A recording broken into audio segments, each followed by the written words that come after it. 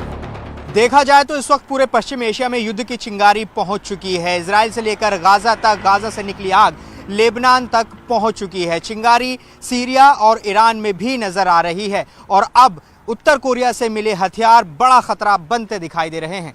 If they go strong, if they're not defeated, they will derail this process. They will imperil the entire Middle East. If the Middle East falls to the axis of terror, Europe will be next, and no one will be safe. This is not a local battle. This is a global battle. The paramount need is to defeat this axis. That battle is now being waged by us against Hamas in Gaza. There is no substitute for victory.